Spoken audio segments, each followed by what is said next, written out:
Kind of like in Pretty Woman, where at first he pays her, and then they wind up falling in love. Oh, yeah. Just like that.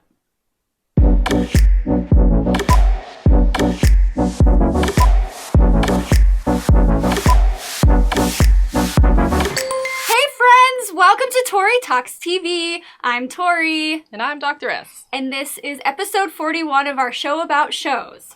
Our show about TV shows.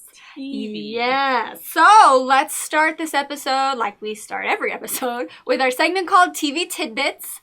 I would like to go first today. Okie doke. Okay, cool.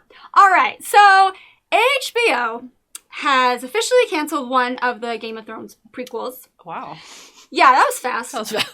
It was the one starring Naomi Watts. Oh. I think they had already recorded an episode. Oh. Yeah, I know. That's really sad. But in a statement, they said, after careful consideration, we have decided not to move forward with the series, which was untitled at this point. But I wonder what happened. I'm like, are they people just so mad about what happened at the end of Game of Thrones? Did they burn the cake before they put it in the oven type thing?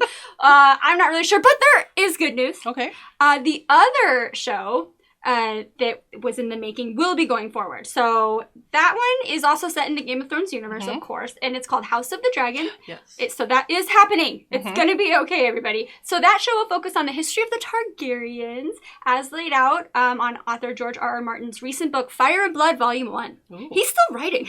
Wow. Oh my gosh. You know, Game of Thrones could have never ended. I know. If we just kept It's going true. with it. Yeah, but the canceled show, which I said had, let's see. The canceled show, which never had an official title, was called The Long Night. Oh. Yeah, by George R.R. Martin. Oh, okay. Which, by the way, he did comment and say that he was very saddened that it wasn't going forward, but, you know, life goes on. Yeah. He's still going to be okay. He's going to be fine. So I look forward to that. One, not so much. One going to happen. That's good. Yes. So there's also been some really hot news involving Game of Thrones. Because did you know that the showrunners, David Benioff and D.B. Weiss, from the original Game of Thrones, they bowed out of their announced Star Wars trilogy project? I did hear What's about happening? that. Everybody's just like rethinking everything now. Are they like, okay, we need to go take a vacation? Yes. Clear your mind. And fans are like, okay, good. Yes. I think. We need a break. Yeah, exactly. But Yes. I'm sorry, Naomi Watts. I was really looking forward to that. Yeah. That's okay. Well, it's okay. Because you know what? They're just like wanting it to be like great. Yes. Live up to the reputation of the original. Yes, Makes exactly. sense. It's okay. Yeah, that makes sense. Yes. All right. Okay. What's your TV tidbit? So speaking of not letting Game of Thrones die, my tidbit is also about Game of Thrones. So you remember that cup?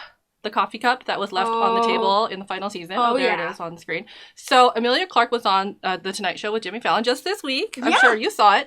And she revealed that it was actually Conleth Hill who plays Lord Varys. It was his cup.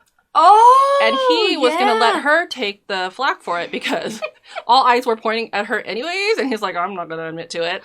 I thought that was pretty funny. What a stinker. But I've been thinking more and more about this cup and like the symbolism of it because, you know, as we all know, or I mean, don't we all know, that the final season did come under some flack for kind of like speeding through some plot points. And even people who were not mad at it, like I include myself as someone who was not totally mad at it, Right. I do agree that it could have been more slowly developed, kind of carefully plotted so that certain character developments in the final episodes didn't like make people mad. Right. Right? So I'm kind of proposing that we call this phenomenon when a show kind of rushes through plot points to finish the story. Like, and this will especially happen when they've announced in advance that this is the final season. Because a lot of shows we don't know it's the final season. It just becomes the final season because it doesn't get picked up.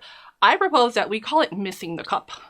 Oh, so kind of like similar to when, you know, when a show jumps the shark. Yeah. Like, you know, a reference to when Fonzie jumped the shark on water skis. Like when ratings are down and you resort to like tactics to kind of get viewership. Yes. I want to say missing the cup is when you rush through things to get to the end. Oh, I like that. I hope that catches on. I'm going to check for it now in shows like The Good Place is ending this year. Yes. I want to see like, you know, they've declared it. It has to be done. So like, are they going to do it well or will they miss the cup?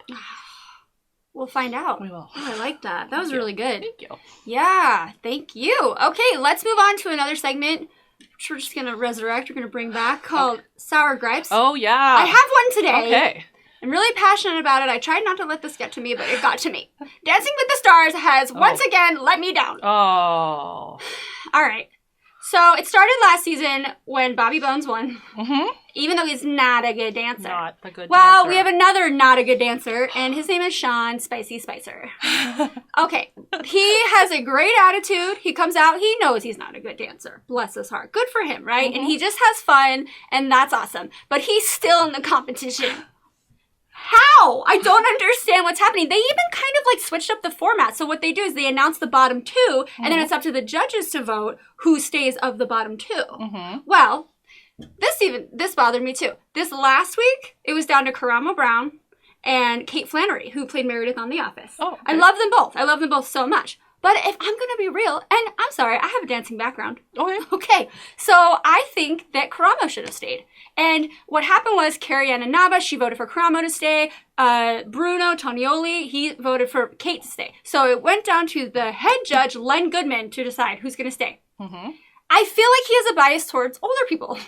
He chose Kate Flannery. Oh. No, that's not right. I mean, she's done fine, and he's not. They're both not like the greatest dancers, but I still think that Karamo should have stayed. Broke my heart. I'm sorry, I said it. I can't hold it in any longer. So that's my gripe.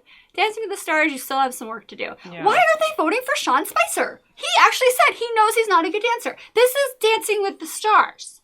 So what are you doing to the show and to me? It's fine. Yeah, they're not doing well by you lately. I know. Wow, this never happened before. No. I mean, yeah, there were some surprise eliminations, but this is like, are you kidding me? Sean Spicer's going to go to the finals. You know what? He's probably going to win the whole thing. And then I'm done. You're done. And then I'm done with it. All right. That's it. Do you have a sour gripe? I do not. Okay, it's probably good. No. All right. Let's go to our last segment, which is called Worth a Watch. All right. What do you got for us? Okay, so I had to check out Watchmen. Because there's buzz, you know, we're all about like staying on top of the buzz. For sure. So I definitely think it's worth a watch. And I know you've already watched it. So. I agree. It's no surprises. So for those of you who don't know, it's based on the 1986-1987 DC Comics limited series. There were 12 issues. And this enactment is created by Damon Lindelof, who he's most known for his work on the show Lost. So not surprisingly, episode 1 ends with a lot of questions. Get it? Questions? And what makes you want to watch something more than like the desire to answer questions? So some of the questions I had were like, what is going on in this world, right? So it starts off in kind of like a reenactment or like in the 1921 Tulsa massacre. Mm-hmm. And then it kind of like spins out into different temporalities and kind of this parallel like there's multiple temporalities of American history going on here from present day to like the 60s, and it's kind of all over the place. It's all over the place. I'm like, what is happening? I was waiting to say it. Right? Yeah, it's all over the place. Like so much going on. So you're like, what is happening? Yeah. And then questions I have too are like, what, like why can't the police use their guns without permission? Like, what are the steps that led to this like society? Mm-hmm. And like, who's in control? Why is the panda in control? Why can't the cops show their face? Yes, all these questions make it so like you have to watch, because I'm like, I can't, even if you don't like superhero shows, which if you don't like superheroes, this is actually a great superhero like comic-y type thing for you, because it's like they don't seem to have superpowers. They're more like really buff and strong and kick butt and then have cool costumes. Yeah. And the number one reason I think this show is worth a watch, Regina King. Dang, she's cool. She's perfect. She's amazing. Yeah. And her, like, costume, that's, like man, some evil nun I just want to watch her, like, kick more butt. Yeah. Yeah.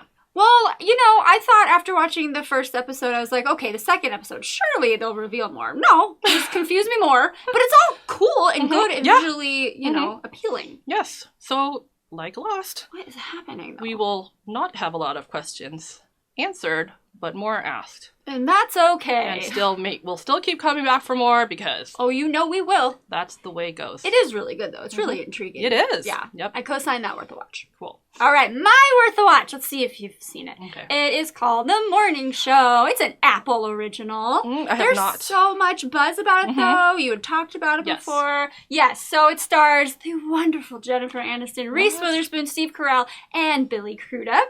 It's kind of reminiscent of what happened to Matt Lauer on NBC's The Today Show. He was abruptly fired after 20 years on the show. I'm sure you all know that. But, you know, this time it's Steve Carell. But, you know, his character. Right. But it's so funny because, like, Office fans, like, it's almost like Michael Scott, he's done getting away with his inappropriateness. Yeah. So if you think of it like that, that's kind of fun. But it's cool to see him in a different light. He's not like his, lovable idiot self. And, welcome back, Jennifer Anniston, to TV. Yay. So happy to have her. This is really cool. She's really showing new depths of her acting ability, which I never doubted. But this really shines through here. And then Reese Witherspoon, I feel like her character was really kind of like tailor-made for her. Mm-hmm. It's really funny. It's really good. Okay. She's really cool. She kind of scares me a little bit in the best way possible. Yes. But yeah, so there have been 3 episodes so far. So they released 3 episodes, like, right off the bat. Okay. And each one got better. It started off a little like, they kind of just throw it at you. You know what's going to happen. But then it's like, what are we going to do? And it's panic. And then it really has a nice setup. The first 3, it seems like it's really setting up the show for you. Yeah. And, it's really well written, and it's a really solid storyline. Mm-hmm. I also want to say it's also great watching a show that covers political topics of the day without being biased. Oh, thank you. I was waiting for this. It happened. So yes, I think everybody would like it for that reason. Okay. You gonna watch it? I will totally check it out. Have to now. Yes. Yes, so they'll keep sending out different episodes every Friday. Every Friday? Okay. Yeah. Cool. So I will catch up. That's exciting. Yeah. You don't want to miss it. All right. We're done for today. That's all we have. Okay. Thank you for watching, everybody. Please don't forget to like and comment and subscribe. We'll see you next time. Happy TV watching, everybody. Bye-bye. It's a Big Mac. Yeah. And I'm the meat, and you're the bread. Yeah. You're always the meat, and I'm always the bread. She's 3 pieces of bread, you're 2 pieces of meat. Yeah. In a club sandwich. Just white bread. Just boring white bread. If it's a club sandwich.